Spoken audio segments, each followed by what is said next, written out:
Perkenalkan, nama saya Putri Angelina Octaviani. Saya dari kelompok 5 kelas pagi A1.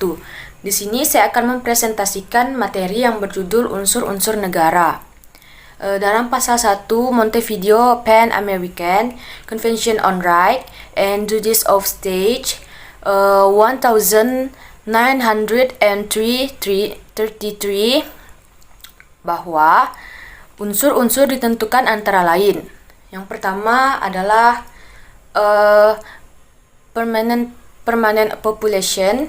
Yang kedua ada define territory. Yang ketiga ada government. Yang keempat capacity to enter into relation with other states.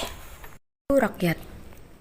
Menurut Oppenheim dan Lauterbach, rakyat adalah kumpulan manusia dari kedua jenis kelamin yang hidup bersama dalam suatu masyarakat, meskipun mereka berasal dari keturunan yang berlainan, menganut kepercayaan yang berlainan, atau memiliki warna kulit yang berlainan. Dalam praktik ketatanegaraan, rakyat biasanya dibedakan antara penduduk dan bukan penduduk, serta warga negara dan bukan warga negara. Pembedaan itu setidaknya dapat dilihat dari pengertian masing-masing kategori rakyat tersebut dan konsekuensi-konsekuensi yang diperoleh. Yang pertama, penduduk adalah mereka yang bertempat tinggal atau berdomisili di wilayah negara. Adapun yang bukan penduduk, ialah mereka yang berada di dalam wilayah negara, tetapi tidak bermaksud bertempat tinggal di negara itu. Termasuk dalam golongan bukan penduduk antara lain wisatawan asing yang sedang melakukan perjalanan wisata di dalam wilayah negara. Yang kedua, warga negara ialah mereka yang berdasarkan hukum merupakan anggota dari suatu negara. Mereka yang tidak termasuk warga negara disebut orang asing atau bukan warga negara. Adapun asas-asas yang menentukan kewarganegaraan seseorang. Yang pertama adalah asas ius sanguinis atau love of the blood, yaitu suatu asas yang menentukan kewarganegaraan seseorang berdasarkan keturunan, bukan berdasarkan negara atau tempat kelahiran. Yang kedua, ada asas ius soli atau love of the soil, yaitu suatu asas yang menentukan kewarganegaraan seseorang berdasarkan tempat lahir. Yang ketiga, ada asas campuran, yaitu bila mana dua asas tersebut sekaligus diperlakukan. Dalam praktik banyak dijumpai kesulitan yang berkaitan dengan masalah kewarganegaraan ini. Kesulitan-kesulitan itu dapat membawa akibat seorang memperoleh kewarganegaraan lebih dari satu, atau dwi kewarganegaraan, dan seorang menjadi tidak berkewarganegaraan sama sekali. Selain itu, ada juga 4 status warga negara, yaitu status positif, yaitu warga negara yang memperoleh fasilitas dan jaminan untuk mendapatkan kemakmuran dari negara. Yang kedua, ada status negatif, yaitu negara tidak akan mencampuri hak asasi rakyatnya bila tidak perlu. Yang ketiga, ada status aktif, yaitu warga negara yang ikut dalam pemerintahan negara. Yang keempat, ada status pasif, yaitu tunduk pada ketentuan-ketentuan negara.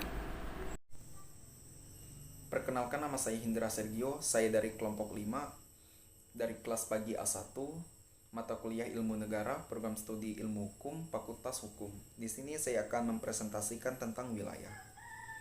Hal yang dimaksud dengan wilayah tertentu, a defined territory, ialah batas wilayah di mana kekuasaan negara itu berlaku. Setiap negara harus memiliki wilayah atau teritorial yang tampak nyata dengan batas-batas yang dapat dikenali, baik dalam arti faktual maupun yuridis. Dalam arti faktual, yaitu kenyataan bahwa negara yang bersangkutan menguasai dan menjalankan kekuasaan atas wilayah tersebut. Akan tetapi, sesuatu yang faktual belum tentu benar secara yuridis. Misalnya, wilayah yang diduduki secara paksa atau wilayah yang disengketakan dapat pula terjadi sebaliknya. Wilayah hanya dalam arti yuridis. Karena negara yang bersangkutan tidak secara nyata menguasai dan menjalankan kekuasaan atas wilayah tersebut. Oppenheim menerangkan bahwa tanpa adanya wilayah dengan batas-batas tertentu, suatu negara tidak akan dianggap segala kedaulatannya dan eksistensinya. Wilayah negara ini meliputi daratan, lautan, udara, dan daerah ekstrateritorial. Pertama, batas wilayah daratan biasanya ditentukan dalam perjanjian dengan negara-negara tetangga. Batas negara itu mungkin sengaja dibuat seperti tembok dan patok atau berupa benda-benda alam yang telah ada seperti gunung atau sungai yang besar. Kedua, lautan adalah seluruh wilayah lautan di suatu negara dengan batas-batas tertentu disebut laut teritorial. Laut di luar laut itu disebut laut terbuka. Perkembangan selanjutnya, khususnya setelah lahirnya Konvensi Laut 1982 melalui Traktat Multilateral di Montego Bay, Jamaika, 10 Desember 1982, di mana wilayah lautan dibagi menjadi beberapa kategori yakni sebagai berikut. Yang pertama, laut teritorial. Setiap negara mempunyai kedaulatan atas lautan teritorial yang jaraknya sampai 12 mil laut, diukur dari garis lurus yang ditarik dari pantai. Yang kedua, wilayah laut zona bersebelahan, yaitu lautan di luar batas laut teritorial, 12 mil laut atau 24 mil laut dari pantai.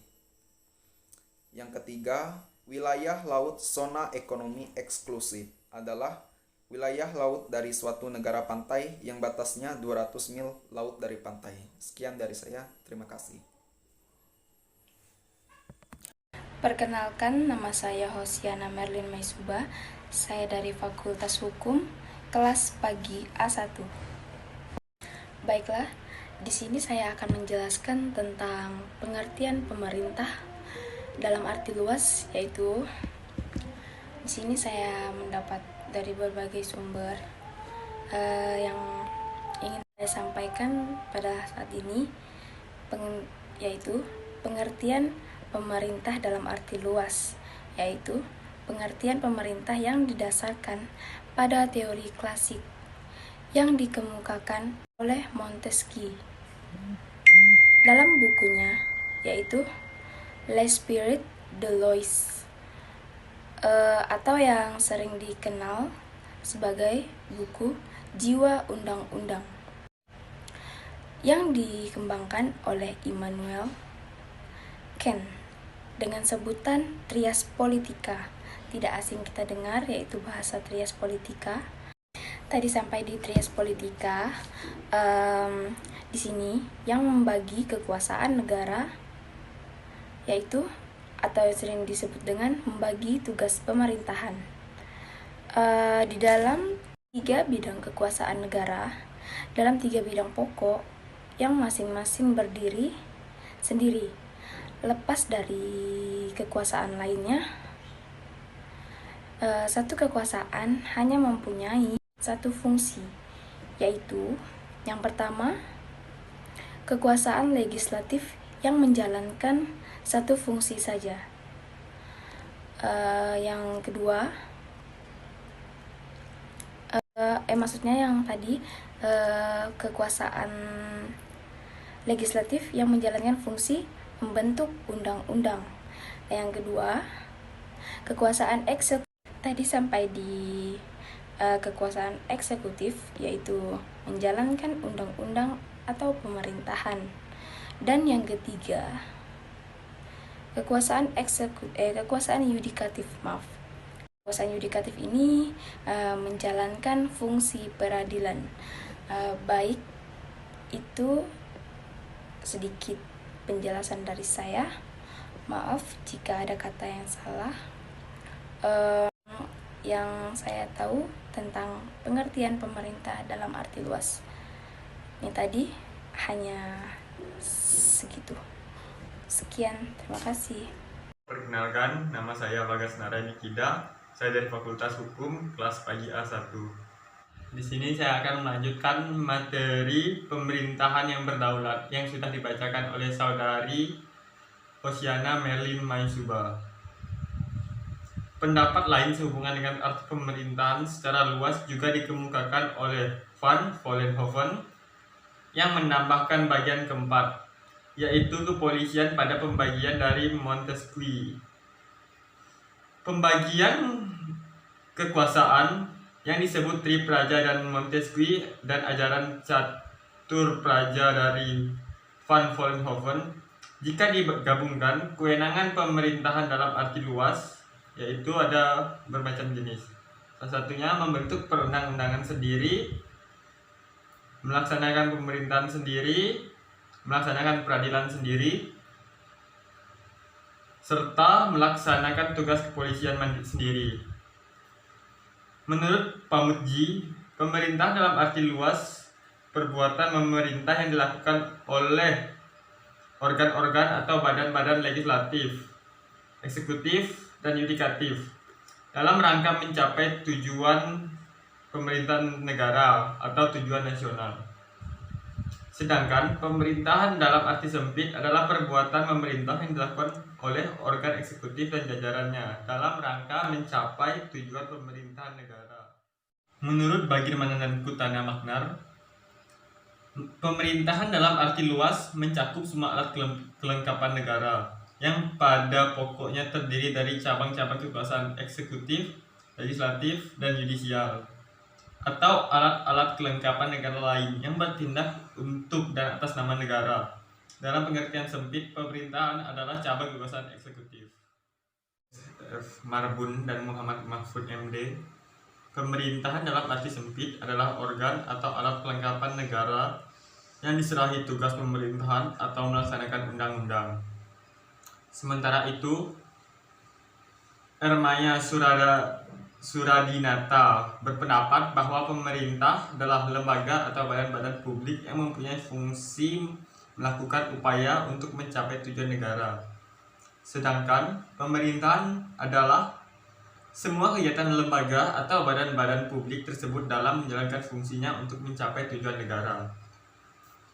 Menurut Lauterpacht, pemerintahan merupakan syarat utama untuk adanya suatu negara. Jika pemerintahan tersebut ternyata secara hukum atau secara faktanya menjadi negara boneka atau negara satelit dari suatu negara lainnya, negara tersebut tidak dapat digolongkan sebagai negara. Di sisi lain, Suharjo menyatakan bahwa pemerintahan sebagai organisasi, bila mana kita mempelajari ketentuan-ketentuan susunan organisasi, termasuk dalamnya fungsi, penugasan, kewenangan, dan kewajiban masing-masing departemen pemerintahan, badan-badan instansi, serta dinas-dinas pemerintahan. Sebagai fungsi, kita meneliti ketentuan-ketentuan yang mengatur apa dan cara tindakan aparatur pemerintahan sesuai dengan kewenangan masing-masing. Menurut Syaukani HR, Afan Ghaffar, dan Riyas Rashid, pemerintah adalah kegiatan penyelenggaraan negara guna memberikan pelayanan dan perlindungan bagi segenap warga masyarakat, melakukan pengaturan, mobilisasi sumber daya yang diperlukan, serta membina hubungan baik di dalam lingkungan negara ataupun dengan negara lain. Sementara itu, menurut Bagirmanan, keberadaan negara sebagai kenyataan-kenyataan tidak digantungkan pada kemampuan berhubungan dengan negara lain. Hal yang lebih utama adalah kemampuan menjalankan pemerintahan secara efektif dalam wilayah negara yang bersangkutan. Kemampuan mengadakan hubungan dengan negara lain bukan merupakan syarat konstitutif keberadaan negara.